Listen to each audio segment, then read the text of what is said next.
Want to hear 10 habits minimalists don't have? Stay tuned.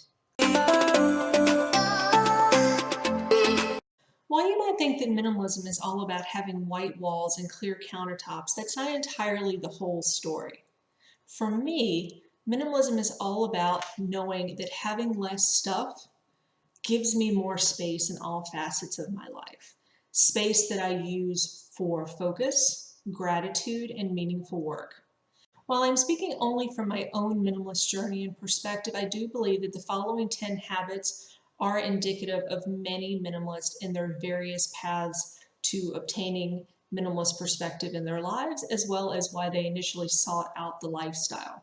And so with that said, here are the 10 things that I believe many minimalists no longer need in their lives or have any use for. The first trait that minimalists don't have is that they don't lose sleep over trends, because when it comes to stuff, those proverbial things in your home and your life, minimalists usually aim to just own enough. And speaking from my own experience, I believe in investing in fewer, higher quality items while not spending an exuberant amount of time to find those items. Because for me personally, disposable trends, fast fashion, items that I'll only use for 1 or 2 seasons in my life cost me not just money, not just hard-earned assets, but something a little bit more precious. They cost me time.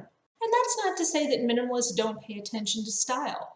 I just think that minimalists, including myself, tend to invest more in their own personal style, in both their clothing and their home and their business. Not the style that is dictated to them by current consumer trends. And instead of trying to fit in, minimalists focus on what fits in with them and what's right for them right now. The second habit that most minimalists don't have is that they don't succumb to mental fatigue before noon every day. One of the things that I was hard-pressed to learn when becoming a minimalist is that my energy spent on nonsensical things was such a drain to me in overall life. Because energy spent on inconsequential matters, such as what you're going to wear for the day, what you'll eat for breakfast, where your missing car keys went, are minutes that you'll never get back in your day. We all have just a limited amount of decision-making power each day. That sweet spot where intentionality and time blocking meets, where we're able to effectively utilize time management skills to get our families off for work and school, to do something for our health, to gain wealth management, to delve into matters of our personal business. We have a set amount of time each day to do that. And using that precious time on matters that are just not that important does not allow us to discern what really matters. Because when you pare down your wardrobe, your kitchen, your clutter, you cut out those unnecessary decisions, the things that are not adding utility or functionality to your life. Myself and many of the minimalists that I know save their decision-making power for things that are important, like creative projects, relationships with family and friends, self-care, health matters, wealth management, debt elimination, meaningful dialogue, education, self-promotion, productivity, and self-affirming work in whatever pursuit that comes in. By eliminating the unnecessary, by eliminating those decision fatigue causing things in your life, by getting rid of that mental clutter, you create more energy for what really matters most, you. The third habit that minimalists don't have is that they aren't drowning in email. It took me a long time to see this, but minimalism isn't just about decluttering. And decluttering just isn't about simple office supplies, for example, because many minimalists keep their digital lives clutter-free too. And that includes unsubscribing from emails that aren't useful to them, for advertisements that they just don't need, for businesses that they no longer patronize. And there's nothing wrong with those advertisements or those businesses or those promotions, but they're just no longer serving a purposeness in your life, and so they have to go. One of my personal minimalist mantras is from the artist William Morris, who said, "Have nothing in your house that you do not know to be useful or that you find to be beautiful." And for this, in my opinion, includes emails. So I only invite businesses, promotions, advertisements, and the like that bring usefulness and utility to my day. This also helps with saving money and eliminating debt as well as the temptation for overspending, especially if you are in a no spend challenge, a no spend season, or you're trying to get out of consumer debt. The fourth habit that most minimalists don't have is that they're not worried about what other people think. Many minimalists have learned not to defer to the crowd when it comes to important decisions in their lives, their business, and in matters of the heart. Even if others question their own path, even if friends distance themselves from you, even if your actions, thoughts, opinions, or words are considered dramatic or drastic to other people, they still would need to be done. And so I find that minimalists tend to be able to quickly discern and move past the opinions of others and move on to what they need to do in the day-to-day. And this is vital and crucial because many of us have a tendency to be overly influenced by the opinions of others. What will people think? What will people think about what I wear? What will people think about where I live or what I do or how I raise my family? Questions of faith or politics or sexuality. These are all things that we think about constantly, and oftentimes it's just unnecessary. Because as both minimalist and non-minimalist, our best decisions are made when we let go of that fearful inner voice. This reminds me of a mistake that I once made, but I learned greatly from it. And that was a few years ago. A fellow blogging friend had a live Periscope, and during that Periscope, she had some very strong words for the budgeting styles of other people. And I felt somewhat taken back and dismayed and a little threatened by her words. And I took this as an opportunity to take my own insecurities and put them off on her by way of an email. She graciously responded by telling me this: "The opinions of others are none of your business." And that's a lesson that I have had to learn the hard way in so many other facets of my life. The fifth habit that most minimalists don't have is that they don't spend their weekends cleaning. As a minimalist, when you're not buying things that you don't need, those things don't take up copious amounts of space in your life.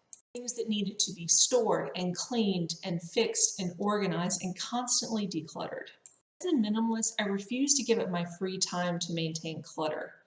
And instead of storing everything I've ever owned, things I irrationally feel that I may one day need, I need to hold on to, I feel the need to let go.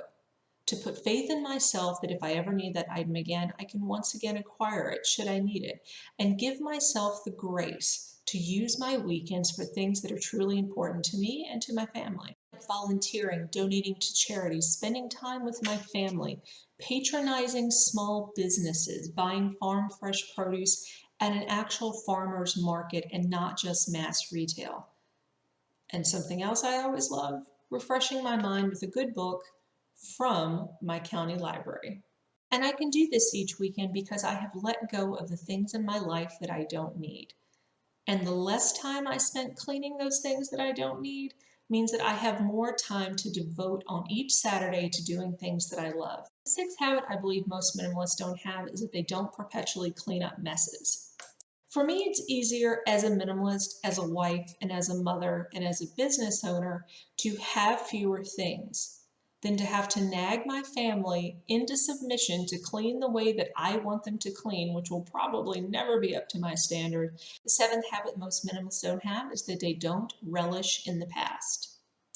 We all like to surround ourselves with creature comforts, but sometimes those creature comforts can become a liability. And if we don't weed out the belongings that we've outgrown, it's like your past is living in your home perpetually. And we don't need to own everything we've ever had in our lives. We can move past things. We can keep things that support who we are, what we believe, and who we want to become right now. As my grandmother used to say, every sinner has a past and every saint has a future. I like to extend this to the belongings in my home. When things no longer have utility, it's time for them to go and have a life with someone else. The eighth habit that most minimalists have is that they don't forget what their loved ones look like. Minimalists, myself included, tend to be categorized as being very dramatic people who lead very dramatic lives. And in many ways, this is kind of true, especially when you are moving past and breaking the status quo. Minimalists do have a crazy idea, and that is wanting less is better than buying more. And this minimalist thought really goes into your budget as well, whether that be for your home, your family, or your business, because spending less will also help your finances stretch more, and it'll leave you with more time to be with your friends. It will leave you with more time to have self-reflection. It will leave you with more resources to develop your business and your marketing strategy. And it will also give you something that's even greater. It will give you downtime. Minimalism is a lot about taking things away, but it is about bringing things back into, and that includes remembering what your family looks like, remembering the sound of your child's laughter, remembering why you fell in love with your spouse, remembering why you chose a career over a job. Those are things that minimalism helps to bring into my life, and I believe the perspective of many other minimalists as well. The ninth trait that most minimalists have is that they stay curious. In my own minimalist pursuit and what I have seen from others is that minimalism is all about being open to the world around you. One of the things I love about minimalism the most is that you get to practice the art of curiosity all the time. Minimalists are constantly asking themselves questions like, why do I own this? Is this something that I would again say yes to purchasing? Is this habit still serving me? Is this person bringing futility to my life? Would I be okay without this item? Would I be okay without this app? Is this really an important emotion to me? Are these things that I can let go of? These are all questions that I ask myself all the time, and I would dare say most minimalists do as well. The practice of asking questions and seeking your own answers, not just the culturally approved ones, the faith-centric ones, but questions in general, is helpful in so many areas of your life, beyond desktop clutter, beyond minimalism, beyond your own self-interest. Being a curious person helps you be more alive. And the 10th habit that most minimalists have is that they invest in memories. Many minimalists prioritize experience over things, collecting memories over tchotchkes. How do they keep an eye out for what's going to be their next adventure? Whether that be for business, whether that be personal, whether that be love, whether that be learning. They're always looking for that next risk in life, that next personal investment, that next heart expenditure, something that they can do that's going to bring life right back to them. Because one of the best parts of being a minimalist to me is that you get to design your own life. You get to build those memories. You get to have that simpler, more organized design for your own life. You can design a life on less and still live more. You can do all those things that make you happy. It's a process. It's memory building. It's community strengthening. It's all those wonderful things that people talk about. This isn't about finding happiness. It's about that joy-centric nature. And for me, when I remove the unnecessary, I bring in so much more. And it is a habit. And as a minimalist, I have those habits. And I feel that all of the before mentioned things are really big facets of that for me. So with that said, everyone, those are the 10 habits that I believe most minimalists, including myself, have. I'd like to ask you if you think there's any more habits or you have really seen that one or two of these have resonated with you. Please leave me a comment below. I would love to hear your thoughts on this matter. Also, I would love it if you would hit that little red subscribe button and join this community. I love hearing all of your thoughts on these matters, and be sure to turn on notifications so that you don't miss any upcoming videos. And if this video has resonated with you as a minimalist or perhaps someone wanting to ascribe to the lifestyle, leave me a thumbs up. And as always, please be kind to yourself and to others. Have a wonderful rest of your day, and thank you so much.